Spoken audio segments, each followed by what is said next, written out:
We're live. All right, it's now 2:27 and welcome back to the House Judiciary Committee. We are now going to have a briefing on the Access to Counsel in Evictions Task Force. This will be, we're going to go for about an hour here this afternoon to hear more about the Access to Justice Task Force report. We're going to hear from Victoria Schultz, the chair of the task force, and we're going to hear from Brian Frosch, the Attorney General for the great state of Maryland. We're going to hear first from the chair of the task force, Ms. Schultz, then we'll hear from the Attorney General. And with that, we will let her get underway. Off you go. Okay, thank you very much. Thank you, Chairman Clippinger and members of the committee. We appreciate the opportunity to brief the committee about the report of the Access to Counsel in Evictions Task Force. As you know, this body, the Maryland General Assembly, passed HB 18 last session to change the way eviction cases are handled in the state and to promote greater housing stability for all Marylanders, and specifically to address the disproportionate impact evictions have on people and communities of color. The law does three important things. First, as you know, it requires landlords to give tenants a 10-day notice of intent to evict before filing an eviction so tenants can access legal and other assistance. Significantly, the law provides that all tenants whose incomes are 50% of the state's area median income or below shall have access to counsel when facing eviction.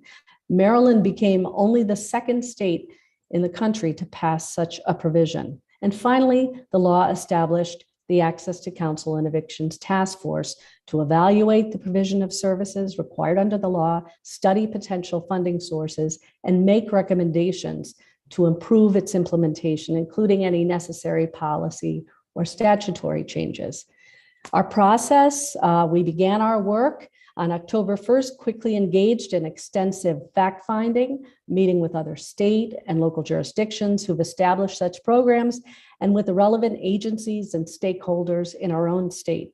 We then took what we learned and produced both guiding principles and recommendations regarding the essential elements necessary for a successful Access to Counsel in Evictions program. Our report lays out our guiding principles, findings, and recommendations, which I'm going to highlight for you today. Since our work is ongoing and the program will take some years to implement, we thought it was important to adopt some guiding principles to inform our work. You'll find them in your report. It begins, our first principle is that all income eligible tenants shall have access to counsel in evictions proceedings. We wanted to be clear about that provision, that all income eligible tenants shall be able to access counsel when needed in eviction proceedings. We want to keep equity at the forefront of all our efforts, outreach, implementation, evaluation of the program to address the disproportionate impact that evictions have on people of color, on women specifically, and on households with children. We want to make sure that we're building a system that's fair, accessible, understood, and easily navigated by Marylanders facing eviction. We want to make sure we're incorporating the voice and feedback of residents who are impacted by evictions in our system design, our development, and the assessment of the program. We know it's important, critical to reach tenants at the earliest possible stage to prevent court hearings where resolutions can be found ahead of time and to ensure that tenants have time to prepare their defense and seek other resources. We will prioritize, as required, phased implementation in jurisdictions that have invested in legal services to prevent evictions. We want to ensure consistency and uniformity in the program while recognizing and accounting for local differences as needed. And we want to build on the reduction of eviction filings that's occurred during the pandemic by facilitating the implementation of the Access to Counsel in Evictions program, creating lasting access to rental assistance, eviction diversion, and other eviction prevention mechanisms. Finally, we have to be willing to learn, grow, improve, and adjust the program as it's fully implemented. As we did our work, we had three real key findings.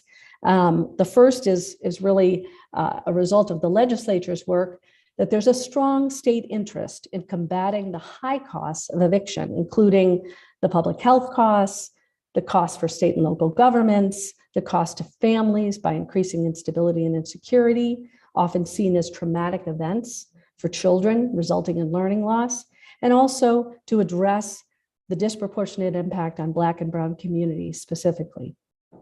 The second finding is that legal representation for tenants is a highly effective eviction prevention strategy. Too few low-income Marylanders have legal help when facing eviction. There's a tremendous imbalance of power in the court system. For example, as you know, a study found that only 1% of tenants had legal representation, while 96% of landlords had representation by lawyers or specialized agents in Baltimore City. Having an attorney levels the playing field, increases judicial efficiency, and ensures greater fairness, as well as promoting more confidence in our legal system overall. Providing lawyers in eviction cases produces positive outcomes. Numerous studies have shown that tenants who have counsel fare better than those who do not. In New York City, the first jurisdiction in the country to implement a right to counsel in evictions program, the rate of tenants represented by counsel went from 1% before the program began to more than 71% in the fourth quarter of 2021. The programs delivered enormously successful results. During the last fiscal year, 84% of households represented in court by lawyers provided through the program were able to remain in their homes, preserving their tenancies, promoting the preservation of affordable housing and neighborhood stability. Eviction filings in New York City have also dropped precipitously since the implementation of the program. Cleveland saw similar results. 93% of represented tenants have avoided an eviction or involuntary move. The third finding is that there's a need for increased eviction prevention efforts in Maryland. Maryland stands out for its excessively high eviction filing rate. You'll note that the report cites the Eviction Lab's analysis from 2016 to show that Maryland's eviction filing rate was quite high. We use that year's statistics because that was the last year we could obtain comparative data with other states. However, the filing rate in Maryland in subsequent pre-pandemic years remained high, 89% in 2017, 90% in 2018, and 93% in 2019. And that sets us up as an outlier for our high level of eviction filings. So what to do? What's our solution to begin to address these findings? It's brought by our legislature. Provide access to counsel for all eligible Marylanders to reduce the level of evictions in Maryland by fully funding and implementing the recommendations of this task force. And we have 8. There are 8 recommendations. There's a lot of detail, but I'll go high level and you can certainly ask questions later as you see fit. Our first recommendation is that we develop an outreach strategy that centralizes access, disperses resources and services, and considers the technological and other barriers low-income tenants face in getting information. That means really coordinating with all the different players, including social services in this space. We've been working with DHCD to understand just exactly who should be involved in that process. Second, we need to establish, hello?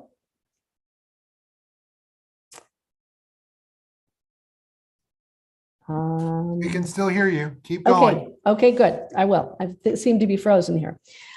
Second, we want to establish a centralized repository for pre-filing notices related to eviction cases and administrative proceedings that will protect individual privacy and confidentiality, but also allow such notices to be used to gather data, analyze trends, and facilitate outreach. We recommend that the statute be amended to provide that the 10-day notice of intent to evict be required to be filed with DHCD to connect tenants to resources and legal assistance as early as possible, and also have the kind of data that's needed to assess the efficacy of the program and to see how this is moving the needle in reducing evictions and also promoting the right results that this legislature has sought to create. The third recommendation is to create a coordinated intake system that simplifies the process for tenants seeking legal assistance. A centralized phone number and website that's easy to identify and advertise among community partners and others is critical. We could build upon existing systems such as the Maryland Court Help Centers They already have a process. United 211, coordinating with them would be a useful tool. The fourth recommendation is that we adopt uniform court rules and procedures for rent court dockets to ensure that eligible tenants have the opportunity to meaningfully and consistently exercise their ability to access counsel. We need to really change the way rent court runs currently. And we've learned from other jurisdictions that the implementation of such a program is really a culture shift. I think that impressed us all as we listened to Washington State, to New York City, and to other jurisdictions around the country. That's what impressed us the most. And here is the pivotal place in the courthouse itself. We know that we need to establish electronic case management system for evictions and roll out that implementation of such a system in alignment with implementation of the program. Right now, you know, eviction data is often paper-based. MDEC is rolling through the jurisdictions, but evictions were exempted from the MDEC system, and that is a glaring concern for the task force as part of our recommendations, and key, again, to be able to have the requisite data so we can assess the efficacy of the program as we go forward. Tenants will need to be apprised that they have a right to access counsel. We need to allow for the adjustment of the docket, a docket to accommodate a tenant's right to access counsel. And we need to allow for liberal granting of continuances so that tenants can work with counsel to mount a defense where needed. The fifth recommendation is that we provide adequate staff, including attorneys and paralegals who are ready and competent to provide services. We know that there'll be a need to create a pipeline, including fellowships, to ramp up capacity to meet the increased demand. We also think that there needs to be some baseline training. We've learned from other jurisdictions that's critical so that those who are providing those services are competent to do so, as well as have some cultural competency training. The sixth recommendation is to conduct a comprehensive evaluation of the program to assess the effectiveness of outreach and referrals, the impact on legal services, on evictions more broadly, and disruptive displacements, and the appropriate levels of funding and staffing that's needed for the program. The seventh recommendation is that we create a centralized eviction data hub to collect, display, and analyze eviction-related data from key stakeholders while protecting individual privacy. And there's a number of suggestions to do that. Again, we met with DHCD. They've been deep in this work, as you know, providing emergency rental assistance and looking more broadly at preventing homelessness and housing trends. Number 8, last but not least, and certainly most critical, is that we need to provide sufficient funding for the Access to Counsel and Evictions Special Fund to fully implement the program throughout the state as required by the statute. The task force called upon the governor to provide approximately $12 million in FY23 so that we can begin the phased implementation of the program. So with that, that's the end of our recommendations. There's a lot more detail. There's certainly a great deal of source information you'll see in the footnotes and some information as well on the Attorney General's website if you'd like to look more in depth. Thank you. Thank you. We'll go now to the Attorney General, Brian Frosch, please. Thank you, Mr. Chairman. Hello, members, friends. Nice to see you all. Thanks for the great work that you're doing. Look, Dean Schultz has laid out the great work that the task force has done. I'll try not to repeat too much of what she said, but I want to extend my thanks to her and all the members of the task force. They had a big job to do. They did it quickly. I think they did it very well. And it's the result of great work done by your committee to keep Maryland renters safely and stably housed. And I think we all know that eviction and housing instability disproportionately affect communities of color, in particular, Black and Latino women. And the committee's efforts directly resulted in low-income tenants having more rights to legal representation when faced with the possibility of losing their homes, getting better notice when their landlord is about to file an action to get them out of their home. The task force does, I think, an excellent job of telling you what you already understand, that giving low-income tenants a right to counsel in eviction cases is a critically important tool in increasing housing stability. And Dean Schultz laid it out extremely well.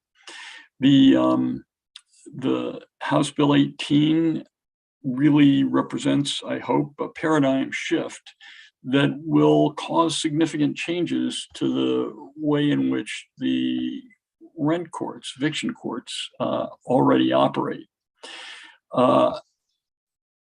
Changes to the status quo are always met with resistance, and I think it's clear from HB 18 that qualifying tenants shall have access to counsel. That's extremely important, and it's, I think, a very meaningful achievement. That bill is just one of the tools that we need to implement in order to increase housing stability for Maryland renters. We need, and Dean Schultz touched on this, to reduce serial eviction filings. And as she mentioned, Maryland, in the last normal year that we've had 2 years where the coronavirus set everyone back, changed the way our courts work. But in 2019, which is the last year for which we have good numbers, there was a 92.5% eviction filing rate. I believe that our state had the highest eviction filing rate in the nation. The national average is somewhere between 6-8%, something like that. And when you have a series of eviction actions filed against you, it is hugely burdensome. As Dean Schultz said, tenants go to court, they're completely at sea. They don't know what's going on. They don't know how to adapt. They don't understand what's happening unless they have counsel. So I think getting better access to counsel in those situations is extremely important, but it's also important. And as you'll remember, we had legislation last year, and so did Chairman Klippinger, and you passed legislation that was that raised the eviction filing fee. Ours is $15. $15 is all it takes to toss somebody out of their home. It's one of the lowest in the country. A couple of years ago, we were 48th. We may be 50th at this point. I don't know, but I do know that it is way, way too cheap. And it incentivizes folks to use eviction court as a collection agency. We can't afford to do that anymore. Our office has introduced legislation in this session that's largely modeled on the bill that you passed last year. There's already a hearing pending in the Senate on February 3rd, and I'm hoping we'll get a quick hearing in Judiciary as well, and we'll be back to talk about how important that legislation is when the appropriate time comes. In the meantime, let me just say I appreciate very much the work that you have done and the opportunity for us to present the findings of the Access to Counsel Task Force. I'd be happy to answer questions if you have any. All right, are there questions? And we'll start with Delegate Conaway. Thank you, Mr. Chairman. Thank you, Attorney General. My question is, you spoke about serial eviction notices, and that's some kind of problem. But on the other hand, if people don't pay, how is the landlord going to get their money? Well, they do a lot of things. I mean, first of all, and this is true all over the country. I mean, there are landlords making money in every single state in the union, and most of them don't file eviction or have eviction filing rates that are 1/15th as high as ours. And so what typically happens is, and I apologize, my lighting tech is screwing up here. It's the sun, and it Oh, keeps that's coming okay. in and out of the clouds. I apologize. You look But- great. You say that to all the boys, Delegate. So you know what landlords do elsewhere is they knock on the door and say, "Hey, man, your rent's 5 days late. What's happening? You know, if you don't get it to me right away, I'm going to have to go to court." They call them up. They write them letters. They annoy them, maybe. But they're effective at getting the rent before they have to take them to court. And there's no reason why the landlords in Maryland can't do the same. And you know, if we raise the eviction filing fee to a rate that is comparable, well, actually, I think we're talking about something that's about half the national average, which is, I think, around $115 for an eviction filing. Some states as much as $300. But if we raise our rates to something significantly less than that, we'll encourage landlords to take other steps before they go to court. And you know, when they go to court, it costs state money, costs landlords money, costs tenants money, and people have to take off work in order to go defend their homes. If it can be done in a way that reduces the number of eviction filing rates, you know, you'll find that our district court judges have more time to spend on other things, and that we, I think, will get better justice without sacrificing profitability for landlords. So if you increase the fee, the filing fee, isn't that just going to be passed on to the tenant? Well, our legislation prohibits from being passed on to the tenant. So it would be an out-of-pocket expense for the landlord. All righty. Thank you very much. You bet. Delegate Bartlett. And thank you, Mr. Attorney General, for being present here today.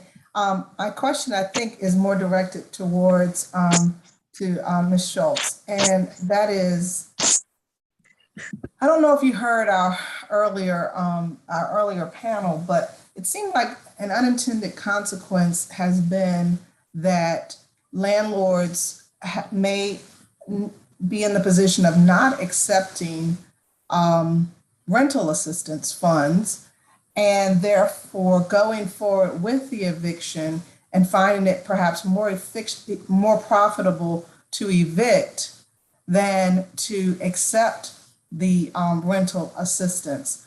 Can you just a little bit talk about whether or not increasing the fees, the filing fees, could serve as somewhat of a deterrent to do just that? If you have that information, Ms. Schultz, and if it ever came up. We did talk a little bit about that, about what would the incentives be for landlords. Certainly, I think the filing fee is one strategy, but what we know is that it's really important for some jurisdictions. I'll tell you, in our research, we found that some jurisdictions have required that the eviction be told if there is rental assistance money that's been applied for, that they cannot go forward while that application is pending, and certainly if received. So other jurisdictions have taken more affirmative steps to make sure that if it's available, that is used and must be taken.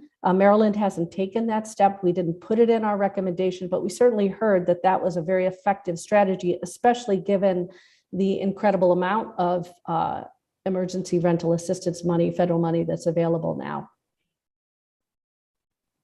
Thank you. Sure. Delegate McComas and then Delegate Fisher. Thank you, Mr. Chair. Just briefly for either Attorney General Frosch or Dean Schultz, a lot of times the landlord and the tenant may not have the best what do I want to say, best rapport with one another. Do you feel that if the landlord is supposed to write letters or call or stop by and say, hey, you're behind the rent, that could possibly, if they're not in a good position to respect each other and don't cop an attitude, that could cause other problems such as criminal charges or assault and battery or, peace order issues. So do you think that maybe someone that's kind of neutral could be used in those kind of circumstances? Because I won't bore you with, I had a case like that and it was relatives and it ended up in a peace order and it was not a good situation. So thoughts about using maybe alternative ways to avoid having to file evictions, but also to not escalate situations. Well, go ahead, Vicki. No, please, Attorney General, go ahead. Okay, well, I mean, look, Delegate McComas, I think that's a great idea. I mean, I think mediation helps in every legal conflict, or has the potential to help in every legal conflict, and the courts have moved increasingly in that direction. But we have such a high volume of eviction cases that we really don't have a mechanism in place there. But you're right. The potential for conflict exists in every financial relationship, and especially where somebody is living in somebody else's property. But I think overall that landlords around the nation, and in Maryland as well, are pretty good at communicating without causing physical conflict or threats of physical conflict or anything like that. The point that I was making was that all over the country, people are resolving these disputes in ways that are less expensive, less burdensome than we are in our state, because we have such a high rate of eviction filings. And I'm just telling you what I understand to be the practice in other states. To knock on the door, it's a telephone call, et cetera. And sure, there's some tenants who are going to bristle at that, but they do owe the rent. And I think they're better off if somebody says that to them politely, and than they are if they just get slapped with an eviction lawsuit. And I think it works better for the landlords too.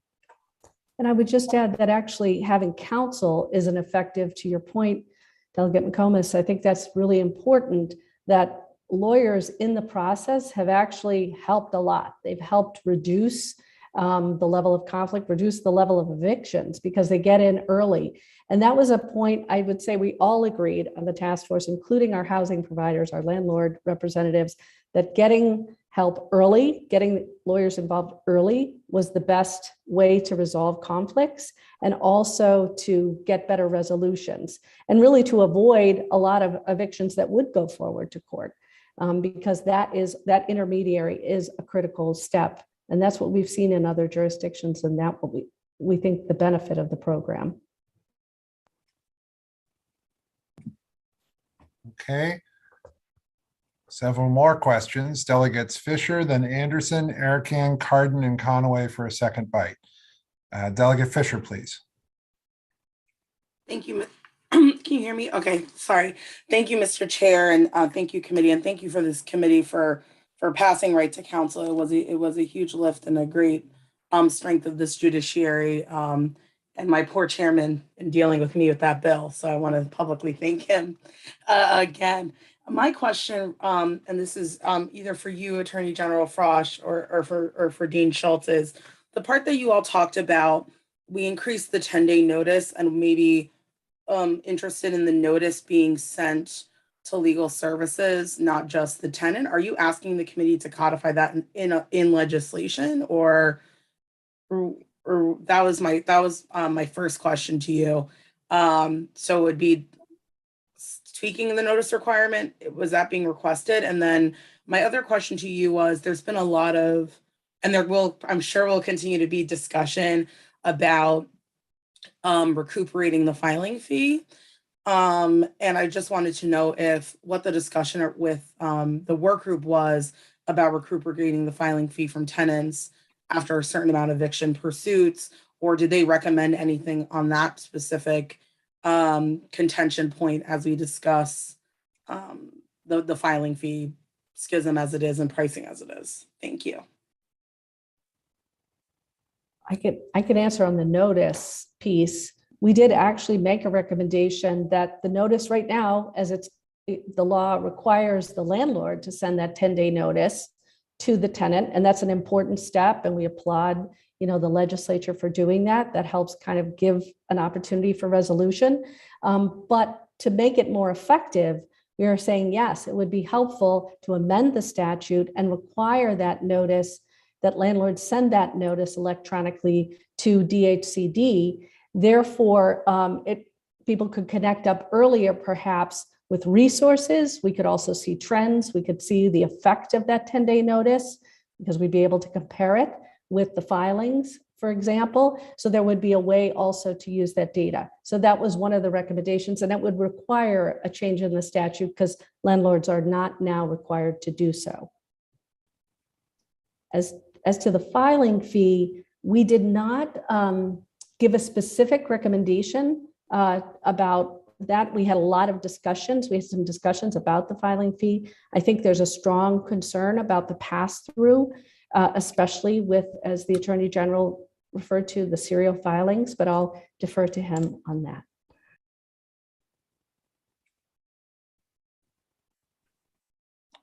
I don't really have anything to add. I mean, I think it's important that the filing fee not be passed through the tenant, that we, increase the cost a bit to landlords as every other state has done. We're way, way, way below the national average. And I think if it costs a little bit more, you'll get fewer. It's a supply and demand question. You raise the price, demand goes down. You drop the price, demand goes up. Delegate Anderson. Yeah, thank you, Mr. Chairman. Mr. Attorney General, thank you for your appearance here today. My question is along those same lines, and that is this eviction filing fee, I guess epidemic as you call it. Do we have demographics on exactly which of the landlords are involved? Are the big landlords filing most of these cases, or is it evenly distributed amongst landlords of larger properties versus smaller properties? It's a great question, Delegate Anderson, and I don't have an answer that's based on statistics, but I do have an answer based on my gut. We've brought several cases against the biggest landlords in the state, and what we found with respect to them, one in particular files on the 6th of the month every single month. If the rent isn't at 5 o'clock, if they don't have it on the 5th day of the month, they file a lawsuit on the 6th. We found tenants who paid every single month on the 10th. Landlord knew they weren't paying on the 5th. They probably got their paycheck on the 8th or the 9th or whatever, and they paid the landlord on the 10th. And yet, every single month, there was an eviction case filed against them. Every single month, they paid off the amount of rent. They paid the late penalty. Most tenants don't understand that they can negotiate with the landlord. They can say, look, I'm just not going to be able to pay on the 5th. I'm not a month ahead on anything. It's going straight out the door as soon as I get my paycheck. But I get my paycheck on the 9th. I can give it to you on the 10th. It just doesn't happen. People don't understand that they can do that. And so big landlords, many of them, I know a number of the largest landlords in the state who have a policy of filing on the 6th or the 8th. And it's, regardless whether they know the tenant's going to pay on the 9th, the 10th, whatever, they're in court the first day they can be. So I'd be surprised if small landlords were doing that. It's a lot of work. Well, the reason I asked the question is that if there's not going to be, or if you're recommending there not be a pass-through, for the filing fee from the landlord to the tenant. We don't want to adversely affect the smaller landlords, the person who has maybe one property or two properties, who really depends upon those properties for their income. And it would be interesting to find out, if you could, just exactly what percentage of the landlords are participating in this, as you say, epidemic of eviction filings. Well, I mean, there are small landlords who hire an agent to do this. Okay. And so you've got agents who go in and they file every month on the 5th or the 6th, or the 6th or the 8th or whatever. But I don't, if somebody's managing her own property or his own property, I'd be very surprised if they didn't know their tenants well enough, and if they took the trouble to get into court that fast.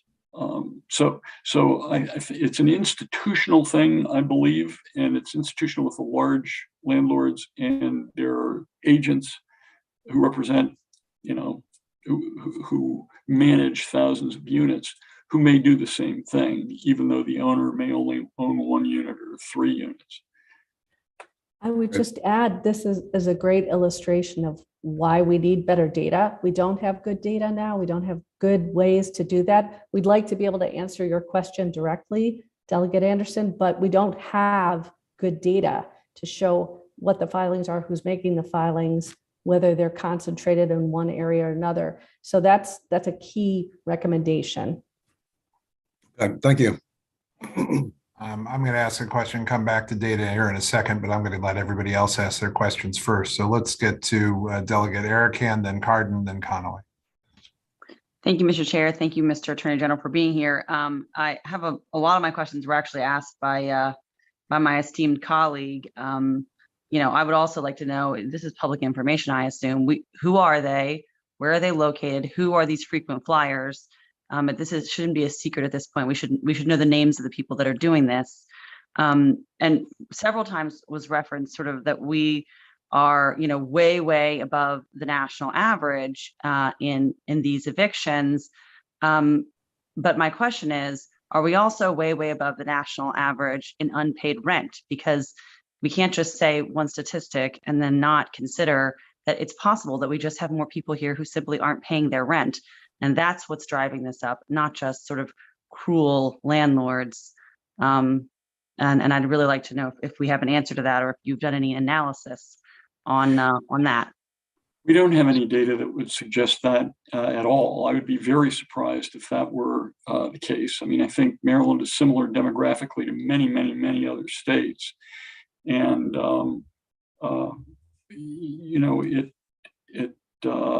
it would be shocking to me if there were more unpaid rent in our state than there were in our neighboring jurisdictions or other states that are demographically similar. With respect to who's doing it, the one management company that I can identify for doing it's public because we brought an action against them. It's Westminster Management. At one point, they had about 17,000 units they were managing in the state of Maryland. There are at least 2 others that I know of, very large companies, but I can't identify them because we may be in the process of investigating those folks, and just can't make it public at this point. But I think if you talk to the folks who come before you and oppose our bill and ask them what their policies are, I think you'll get a good sampling. Okay, thank you. Delegate Cardin, then Delegate Conaway. Thank you very much, Mr. Chair, and thank you very much, Ms. Schultz and Attorney General Frosch. You guys do God's work, and we really appreciate all your hard work. Just want to follow up on a couple things you said, Attorney General Frosch. First is, you had mentioned that you're dealing with one particular entity that, every month on the 6th, the 5th is when they give them a 5-day grace period or whatever, and they have to do it, and if they're not, well, is it illegal in the state of Maryland? You can't actually file your paperwork the next day. Isn't there an additional 10-day waiting period? Okay, yeah, that's a great question, Delegate Carton. So yes, the House Bill 18, and Delegate Fisher mentioned this, requires a 10-day written notice. So yes, under the law that you all passed last year, landlords are going to have to push back the filing until 10 days after they've given the tenant written notice. Now, it is legal up until that law passed.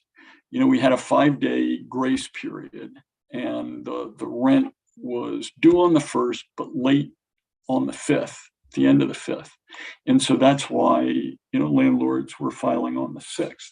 Now they're going to have to wait, I guess, until the 2nd, give a written notice to the tenant and say, you don't pony up by the 12th, we're filing suit. I think that'll make a big difference. I think it'll reduce serial filings, won't bring them down to 0, won't bring us down to the national average, which is 6 or 8%, Right. but it'll help. So now, according to basically the contract says they have to pay on the 1st, but we've changed. We now are allowing people to wait almost 2 weeks, and they also have to get written notice from the landlord before the landlord can then file anything in court. So, I mean, I think we're doing by the way, I voted for all this. I think this is a good way to create some compromise here. But when you described, somebody asked you, I can't remember who, what are some other tools that landlords should use? What you had described, and maybe I'll bring this up when you have the bill hearing, I would call it a shakedown. I would be very careful about encouraging people to go and start knocking on doors and telling them they got to pay, or people are not necessarily as have the patience or the demeanor perhaps of you, who would say in a very kind, gentle way, and they want to take advantage of the legal course of action that they have, that their contract has availed them of. And so I don't think we should I mean, I understand we want to discourage people, but from these serial filings, but from taking advantage of something when they want to make sure they don't do something that they're gonna regret by shaking somebody down. Well, you know, landlords have a right to get paid, and they have a right to get paid promptly. And we defer it for 5 days, you get a grace period. And House Bill 18 says, and you got to give them 10 days notice. But landlords in every other state in the country, residential landlords, are making money. And they're doing it on terms that are much, much, how should I say, much less favorable to the landlords than we have in Maryland. First of all, they're paying a lot more than $15. And second of all, they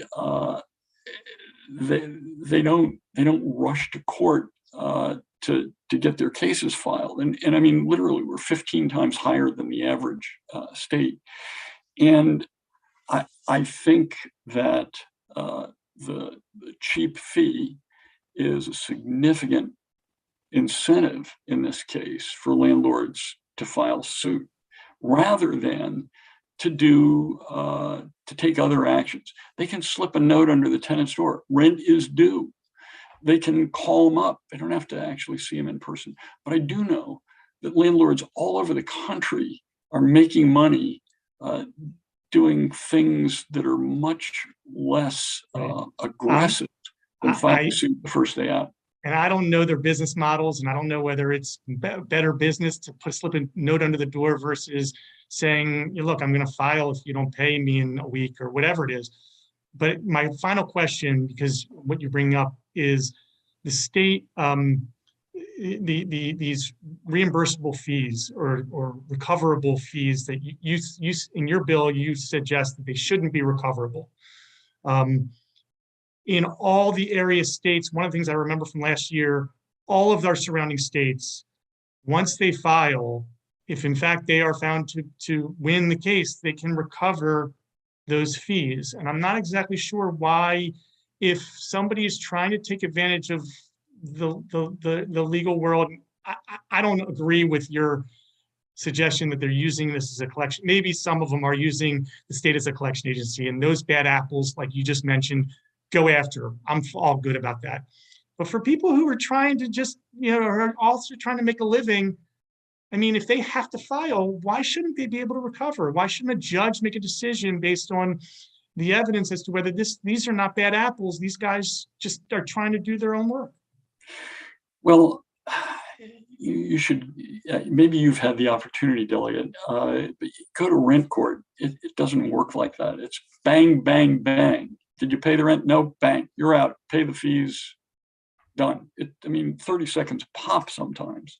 So it's not like judges are weighing whether or not to impose costs. They automatically impose costs when a landlord gets a judgment of eviction. And if there were more time in district court, and if they were hearing both sides, people were putting on testimony, and yeah, maybe it would allow for a more thorough balancing of the equities there. But one of the reasons that we don't have that is because we have so many cases. And I think one of the ways of, look, $15 doesn't begin to cover the court's costs of handling an eviction matter, right? And you can raise the fee. I think last year the bill that you all passed raised it to $75, if I remember correctly. And it was Delegate Clippinger's bill, Chair Clippinger's bill. I don't remember if it's 50 or 75, but it was dramatically increased, but still below the national average by a significant amount. I think we asked for 80 in our bill this year. And I just don't think that forcing the tenants to pay a higher amount is going to lead to a more just and efficient system. All right, we're going to move to a couple more questions here, and then I think we're going to wrap it up. We'll go to Delegate Conway for a question, then Delegate McComas, then I've got a couple, and then I think that's going to do. Delegate Conway. Thank you, Mr. Chairman, and to the Attorney General. So you were talking about the 10-day notice, if I remember correctly, and that the landlord could just slide the note underneath the door or something like that. Is that correct? No. I'm sorry, no. They do have to send it to the tenant. It's got to be a little more than a slide under the door. And we were going to say, I would urge this committee to think about so you've put something significant in place. It's important to fund it now, but that notice, if it does include, which we would think important, that number and that website about how to get help, that's how you can get others involved early, that neutral party, that counsel, to be able to work through the issue, which also we believe will reduce filing in addition to any other measure you may take about the filing fee. But the notice itself is significant, and that is required. I was trying to get around to the 10-day notice. Does it have to be delivered by a certified mail or any kind of special mail to say it was a delivery confirmation? Because I know the Attorney General was talking about sliding a piece of paper underneath the door, but I guess that's just to say, hey, you're late. And my second part of the question was, if a person slides the note under your door, knocks on your door and says you're late with your rent, can the landlord say, well, since I'm here, I'd like to inspect the property? Well, most leases, Delegate Conway, do have a provision that says the landlord can inspect the property at reasonable times. So, maybe they can't do it every day they knock on the door or slide a note under the door, but they can certainly do it on a reasonably frequent basis. All right. Thank you so very much. Mm-hmm. Delegate McComas. Thank you, Mr. Chair. This is either for Dean Schultz or for Attorney General Frosch. I am not, I guess my concern is, okay, usually people sign contracts for rental property from, the term can be 1 year, 2 year, 3 years, whatever. And so I kind of was wondering how these changes are going to be interfaced with the contracts that have already been signed that kind of lay down the rules of the road. And now if this bill passes, this is going to change it where these contracts are still going to be enforced. So how do you envision that's going to play out? Because I know the right to contract is somewhat held sacrosanct in at least it has been in the past. So I just wonder how that's going to play out, how you anticipate it to play out. Delegate McComas, I don't think if you were to pass our bill that it would violate somebody's right to contract. I mean, we're talking about the eviction filing fee, and the state can change that anytime it wants. The state can impose conditions on it. The tenant and the landlord may have agreed that the tenant will pay the fees, but the state can change the law and say, you know what, we don't like that idea. We're gonna switch that up. So I'm confident it's not going to violate anybody's contract rights. Worst case scenario, or if it did, then you'd wait for a year until a new contract was signed or an addendum was signed, extending it for a year, and it would then go into effect. But I don't believe that it would be a violation of the right to contract. So you don't anticipate any, hardline constitutional lawyers to come in and say, au contraire. I mean, I just kind of, and that would tie things up. That's all. I'm just kind of, because I think that may be the end result here and everybody's in litigation. I mean, I would be surprised if some lawyer somewhere doesn't challenge it, but I don't think it's a challenge that would succeed. All right, very quickly, I'll just direct the questions to both of you. Whoever would like to answer is just fine. I have two questions, and I'm going to try to be relatively quick because I'm needed apparently in the Rules Committee. First of all, one of the recommendations of the task force had to do with MDEC and uploading the landlord tenant cases into MDEC. We had the chief judge on just earlier today at 11 o'clock, and he indicated that they have been slowly adding counties, or at least they're starting in Baltimore County and they're going, I think, to Prince George's County to start adding counties into MDEC, which should alleviate some of the paperwork issues and possibly lend itself to a faster filing or an easier filing process, but also an easier tracking process for people who would seek to assist people who are having challenges or are being sued in the landlord tenant realm.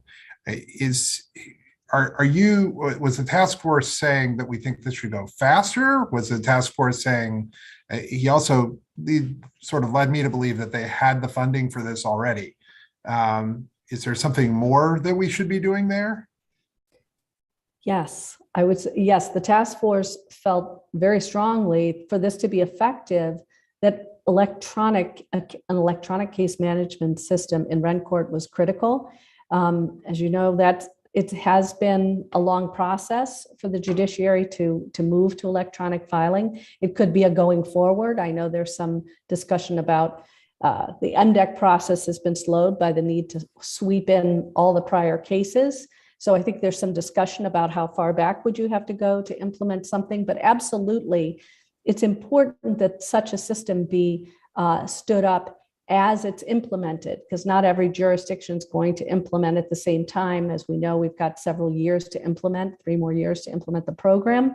So in alignment, that electronic case management system would be a critical component to implement. So yes, we would say an acceleration is absolutely critical. It's going to be critical for your work. I don't know how a lot of the questions you've asked today, we can't answer because we don't have the relevant data. We think we should be able to answer those. They're all important questions that you've posed today, but we can't do that without the data and that system. So yes, we would advise acceleration. All right, another question, and Yeah, go ahead, Attorney General.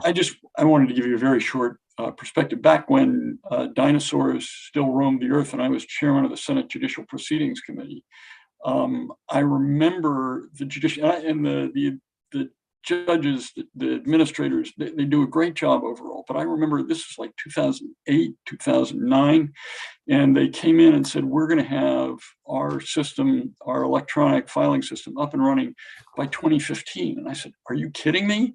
What are you waiting for? And well, we want to make it perfect. I said, the federal courts got it. They're across the street. I'm sure you can get the software from them. So, okay, it's now, 10 years later, more than 10 years later, 12 years later, 13 years later, and it ain't done. It needs to get done. All right, my second question, and then we'll wrap it up. Delegate Anderson asked in the chat if the members of the task force were available. They are on page 3 of the report. We have hard copies of the report. We'll try and get you an electronic copy of the report. The last question goes to the caseloads, and it is difficult to talk about specific numbers and how many cases we expect individual attorneys to handle without having true data, and that is a challenge. But the task force report made a educated guess, I think is the best word for it, that they think that the attorney on average would handle about 263.6 cases in a year. In their letter, I think it was the Multi-Housing Association, MMHA, said that standard was very low, that a standard member of the Office of Public Defender carries 705 cases in a year. Someone who works with public defenders, I think there's a slightly different pace by which a criminal case moves as opposed to a renter's case. And I guess I was kind of curious. I don't know that you can compare the Office of the Public Defender to what these attorneys would be doing, because I think these cases come up perhaps, I don't know if randomly is the right word, but you could have a lot of cases show up at once, but not a lot of cases show up at another time. And you just have to kind of deal with people in a very quick process and be more available sort of in a 24/7 way, I think. But I wanted you to talk about that for a second. I could speak about that. We met with Neil Steinkamp, who was the author of the Stout report that I know the House Judiciary Committee relied upon for its work. And we looked at that because it's a new program. So we had to make some educated guesses, as you said. And actually, the case number we're suggesting is quite high compared to what other jurisdictions are doing. In New York, it's 150 cases per attorney. In Washington, I think it's 120. So we picked a high number. Again, this is sort of we would need to assess and make sure we got that right. But you're right, it's a little bit of apples and oranges. And I know we've been involved at the law school, in the Gideon's Promise initiative for the OPDs, trying to lower those numbers, actually. That is not a tenable caseload to do the kind of representation that's needed. And as Mr. Steinkamp pointed out to our task force, typically those who need representation are the tough cases. A lot of these cases may resolve before they get to court. Perhaps it's showing receipts and trying to figure out what the right number is. But there are some significant cases that will need representation and investigation and evidence. And so those really require more time. All right. I thank you for allowing me also a sort of shameless opportunity to be able to point out to the Office of Public Defender that I don't always give them a hard time. And that we do acknowledge that they do a lot of work, but these cases, I think, are different in comparing in cases in the access for counsel in rental cases is just going to be significantly different, require, I think, a significantly different skill set. And with that, it is 3:26. We've gone for just about an hour exactly, and I think we'll wrap it up. This has been a briefing of the House Judiciary Committee. Thank you very much to the Attorney General, Dean Schultz, to the members of the committee. We thank you all very much, and we will see you again tomorrow. Thank you very much.